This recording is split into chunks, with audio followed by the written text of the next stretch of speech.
روزہ ہے پریشانی کا نام. بعض لوگ بہانے لگاتے ہیں ارے پریشانی ہوتی ہے روزہ رکھ تو پریشانی ہوتی ہے. بھائی روزہ پریشانی کا نام ہی ہے, سکون کا نام روزہ نہیں ہے. اس پورے مہینے میں 1 منٹ بھی سکون کا نہیں ہے. بتا دیں آپ 2 منٹ سکون کا ہے, ایک چند تھوڑی سی دیر سکون کا ہے جب آدمی افطاری کرتا ہے, بس وہ بھی 10 15 20 منٹ سکون کا ہے. اس کے بعد کوئی سکون کا نہیں. آپ صبح سے دیکھیں, آپ صبح اٹھے, صبح اٹھنے کے بعد ابھی نیند میں ہے, آنکھیں نہیں کھل رہی ہے, لیکن اس کو معلوم ہے پورے دن بھوکا رہنا کا, تو نیند میں کھا رہا ہے, کچا پکا جو بھی ہے روکھا سوکھا کھا رہا ہے, جو بھی ہے جو بھی مل گیا آپ کو. بعض مرتبہ تو کچا بھی رہتا کھانا, وہ بھی جا رہا کھا رہا ہے کیونکہ پورے دن بھوکا رہنے کا ہے. اب وہ نیند میں ہے, نیند کھلی نہیں ہے, اب وہ ابھی کھانا سے فارغ ہوا, اذان ہو گئی, اب مسجد کو جاؤ, حالانکہ نیند آ رہی ہے, نیندوں میں ہے. اس لیے ہمارے استاد فرماتے تھے اگر کوئی آدمی رمضان میں نیند میں نماز پڑھ رہا ہے اور رمضان میں سو گیا, گرنے والا ہے, تراویح میں سو رہا, فجر میں سو رہا, ظہر میں سو رہا, عصر میں, عشاء میں سو رہا, اس نیند پر بھی اس کو اجر ملے گا, اس نیند پر بھی اس کو ثواب ہے. کیوں؟ کیونکہ نیند آنے کے باوجود انہیں مسجد میں آیا. تو انہیں چھوٹا کام نہیں ہے, نیند آتی تو آدمی سو جاتا ہے. تو صبح نیند آ رہی ہے لیکن اذان ہو گئی, اب فجر کی نماز کو جاؤ, پھر پریشانی ہے, نماز میں نیند آ رہی ہے, اور نیند اتنی آ رہی ہے کہ کون سی صورت پڑ گئی وہ بھی نہیں معلوم. اب فجر کی نماز کے بعد گھر کو گئے, تھوڑی دیر سوئے, بیوی پھر سے اٹھا دی, نہیں تو والدہ پھر سے اٹھا دی, کام پہ جاؤ. اب کام پہ جایا, پورا دن پریشان, پورا دن بھوکا, شام میں آیا, افطاری کرا, ابھی افطاری کرانے پھر اذان ہو گئی, پھر مسجد کو نماز پڑھنے جاؤ مغرب کی, ابھی نماز پڑھ کے آیا, کھانا کھایا, پھر عصر عشاء کی نماز پڑھنے جانا ہے, عشاء کی نماز پڑھنے کے بعد تھوڑی دیر بیٹھا, ریسٹ لوں گا, اب تراویح پڑھنے کا ہے.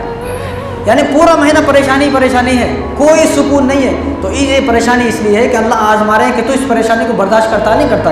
اگر تو اس پریشانی کو برداشت کر سکتا ہے تو حقیقت میں تجھے مجھ سے محبت ہے, حقیقت میں تجھے جنت چاہیے, حقیقت میں تو جہنم سے بچنا چاہتا ہے. اگر تو اس پریشانی کو برداشت نہیں کرتا تو پھر معلوم یہ ہوگا کہ تو جہنم سے بچنا نہیں چاہتا ہے, تو جہنم میں جانا چاہتا ہے, جنت کی طلب ہی نہیں ہے, تو چاہتا نہیں ہے.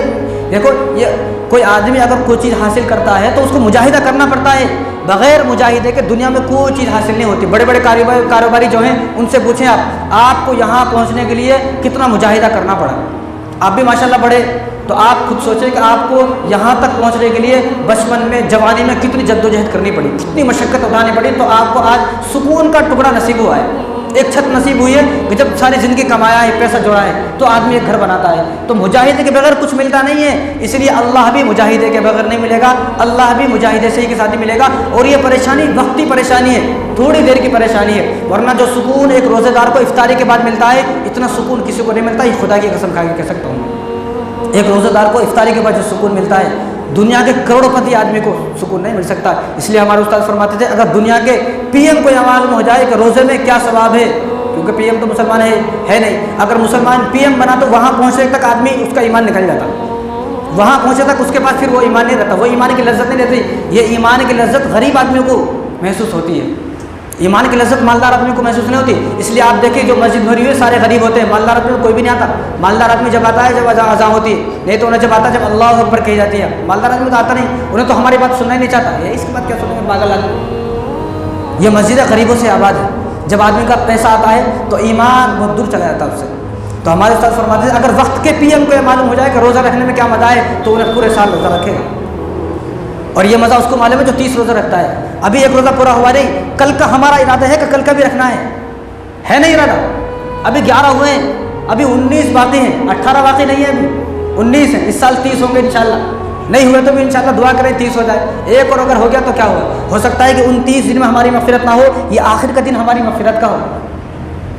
تو ابھی 19 ہے, لیکن جو آدمی نے جن لوگوں نے 11 روزے رکھے ان کا پختہ ارادہ ہے کہ میں یہ 19 روزے بھی رکھوں گا. وہ عورت نہیں ہے, یعنی کب اس کو مہینہ شروع ہو جاتا ہے. یہ آدمی انسان ہے, یہ آدمی ہے, اس کو مہینہ کا کوئی پرابلم نہیں ہے.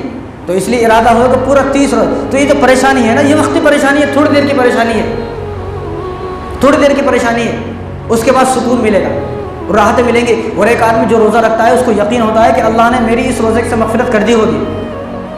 روزے دار کے علاوہ نماز پڑھنے والوں کو بھی یہ یقین نہیں ہوتا, لیکن روزے دار کو یقین ہوتا ہے کہ یار آج میں نے روزہ رکھا, روزے کی حفاظت کی, کاش شاید آج اللہ کو رحم مجھ پر آ گیا ہوگا اور آج اللہ نے مجھے معاف کر دیا ہوگا.